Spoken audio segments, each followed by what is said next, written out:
Hello, Saeed. It is very, very nice to once again meet together on this very hot fireplace. I think we are both of us in places that are pretty hot these days. I'd like to remind for people who don't know you already that you are the SPE Digital Energy Technical Section Chair, and you're also the founder of the Road to the Digital Road, the LinkedIn group with more than 5,000 followers and members, a very active group where a lot of exchange are happening. And I believe you're actually going to share with us some of the information that are gathered in that group. As we are going to discuss today, the potential role of digital transformation in energy transition. And there's a technical event in the energy industry that does not discuss two important topics, which are digital transformation on one end and energy transition in the other. So given that, what do they have in common, and how can digital transformation facilitate the intended energy transition? Thank you, Philippe, for the introduction, and it's really great to meet again. Just like you stated, and these are two topics that you would see them covered in most of the discussions nowadays, and especially with the digital transformation and the new basically moves, be it AI and machine learning and new algorithms, and the energy transition with the concerns and environmental concerns. Now, what they have in common is a quick change that people and organizations are challenged to cope up with. And so quick changes in many aspects when it comes to it. And they're basically the enablers of the two domains. One of them is technologies. Technologies really change so fast, and there has to be a program on what to adapt for their capabilities, and they have to be really fit for purpose when it comes to these technologies.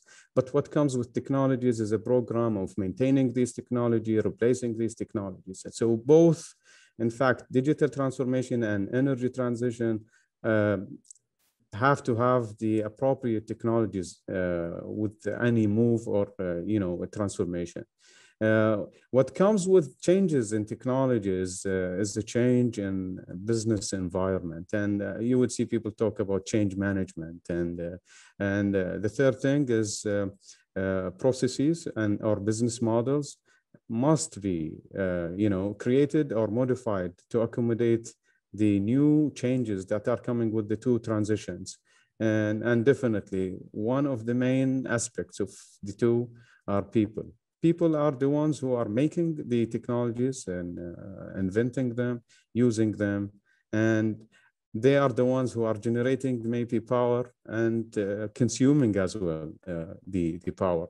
So the other part of the question is basically where digital transformation can facilitate or help when it comes to the transition. Energy transition is more of the monitoring capabilities, informed and predictive operations, and definitely in the optimization between the various energy sources, be it conventional, unconventional, alternative today, just to meet the objectives of clean energy, whatever the source is.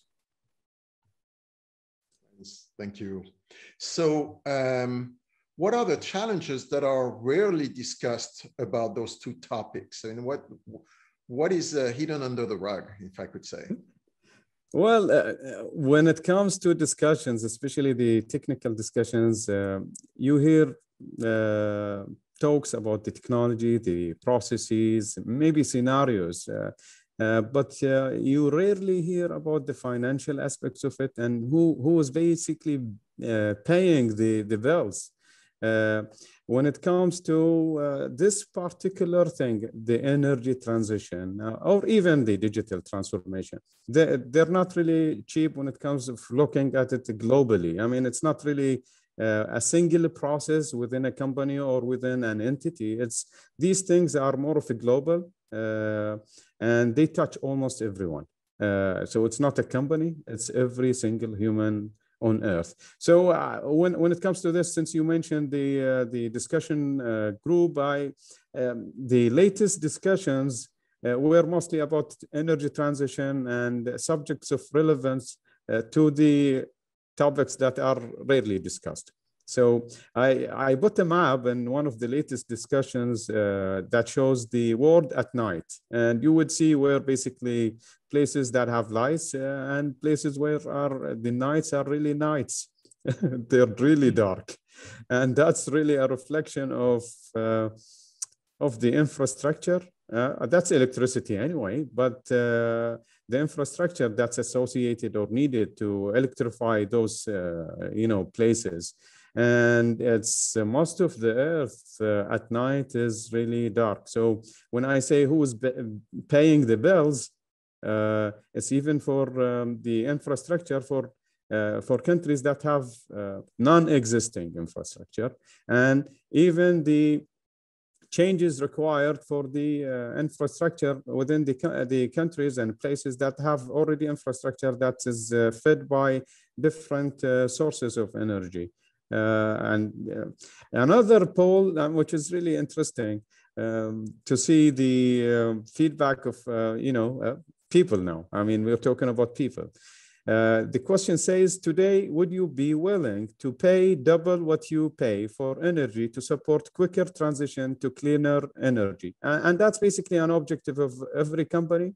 Even the conventional, hydrocarbons, they would like to have a cleaner energy. They're changing engines, optimizing processes, minimizing emissions. And you would hear lots of news about the oil and gas industry and their initiatives and reducing the emissions. But the answer to the questions, people are not willing to pay double to support the transition for cleaner energy. It's 80%, over 20, basically. 20% are saying yes, they're supporting it and they are willing to pay the double what they're paying.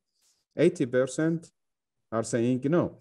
Another poll, which is also to me is interesting, and I hope people can even participate in it if they would like to. The shift towards basically cleaner and more environmentally friendly, scenario is introducing a big change and maybe a threat and a profound impact on the global economy. And definitely it's a threat to certain industries. In your opinion, what is its main driver? Is it really financial, where people, it's good investment, environmental, purely environmental, geopolitical, or humanitarian?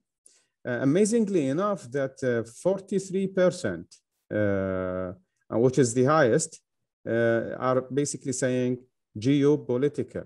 So the objectives and the drive for these changes are perceived by the majority, and these are technical people, so they're aware of what the energy is, sources of energy, and the environmental impact, be it adverse ones, and in fact, which we are all working to reduce these adverse impacts to the environment.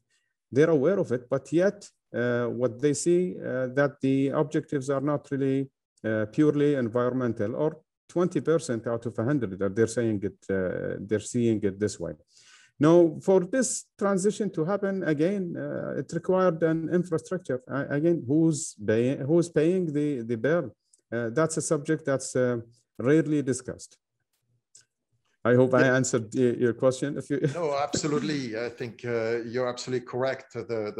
The capacity of infrastructure as well is going to be a challenge, even in the developed world. I mean, if we all start plugging our electric cars on the grid, I'm not sure it will hold. So I agree with you. I think we'll see more of a transition, and actually the company you work for is doing some great research on optimizing the combustion engine, which I think is also something that needs to happen. every little bit will allow us to emit less, but it's not we're not going to flip the page and change in one day. I mean, anyway, we are animals of habits, right? And this is why it's called more of a transition. It's a smooth transition. It will be really, more of a gradual, just like the advancements in many other things. Except for technology, the changes are really, really quick. That's true. And that's by itself is an expense to an individual and to even a country or even any industry. The change, if the change is really quick, that's an expense by itself. So gradual change is usually more acceptable, can be introduced to people with the changes that are more of that are coping up with. Even in the educational arena, people need to be aware of why these changes are happening from even kindergarten. Why not? I mean, they need to learn these aspects. They need to be aware of what they need to do and their responsibility, as it is a global responsibility. And it's exponential, and for our brain it's difficult to catch that asymptote. And so, what are the main enablers for quick digital transformation and a smoother energy transition? Well, these particular two changes are really global. I wrote an article once that's called A Borderless World. In that article, I mentioned that more of the cyber world is borderless, today, especially with technology. But when it comes to energy, emissions, pollution, climate change, again, they're borderless. I mean, you don't see, borders for air. We all breathe the same air. No, definitely when it comes to cities, congested cities with, heavy traffics and their basically fuel engines, that's something to highlight, because it's not as the one that are shown in the world at night where everything is dark. I mean, I don't think that place, that's maybe one of the cleanest place on earth. So when it comes to the energy, I don't think it's limited. And the transition itself, it's not limited to boundaries. And with that is, then everybody is responsible when it comes to it. You will see people, individuals, just like me and you, companies, industries, governments, the geopolitical aspects of it, policymakers are all part of it. So the key thing to it is one word, is real collaboration, and between all the stakeholders, and they are all stakeholders, anybody who lives on earth, on doing business, and the higher the influence, basically the higher the responsibility. I mean, for those people who have the power, they are more responsible, in fact, when it comes to it, to influence the whole thing. And now people will talk about competition, but let's say competition when it comes to this particular domain is basically to compete how to serve the purpose and how to become the best servant to the whole, mission, because it's everybody's mission. Yeah, and when it comes to collaboration, I think we have to learn a lot. I mean, we've seen already how people hesitate to share their data. And I think that especially when it comes to create that new ecosystem, in order to, this energy transition will require a lot of exchange of data between different systems. You can think of, if you start producing, everyone starts producing electricity, then we need to share some data with the grid, with the different electricity providers, and all of that, and finding out what will impact and what are the curves to consume more or less energy. But also, and we've seen that in the news a lot, the collaboration is going to be difficult between advanced industrial countries and countries that are still growing their industrial capacity, because as you said, the means are not going to be at the same level. Absolutely right. But just like you said, I mean, collaboration would require openness, transparency, and definitely everybody has a competitive edge when it comes to it. But they can capitalize on collaboration as a competitive edge when it comes to this particular thing. Yeah, like in the you mentioned the technical industry. Well, the term co-petition has been around now for decades. So you have to learn how to compete on an end and cooperate on another. And I think that what we've seen, especially in the IT industry, in terms of open source, is a great example of how people tend to prefer to build on something that is not owned by a single entity, but rather by a group, and that have everyone participate in the group. Actually, in the oil and gas industry, OSDU is a very, very good example of what we're doing in terms of participating in creating a platform that actually will go far beyond oil and gas. And OSDU has the ambition of serving as a platform, open source platform for any type of industry of energy. Yeah, and you recall when they just introduced the concept of open source, it wasn't really accepted. No. I mean, and it was challenged. But again, knowledge shared is knowledge multiplied, and definitely any sharing of knowledge or sharing of responsibilities, that's a multiplication of power and influence. I think we need to stop on these very wise words. Thank you very much, Saeed, for this conversation. As usual, it was very nice having that little chat, and I hope we can do that again very soon. Sure, look forward to it. Enjoy your day. Thank you very much. Bye-bye. Bye-bye.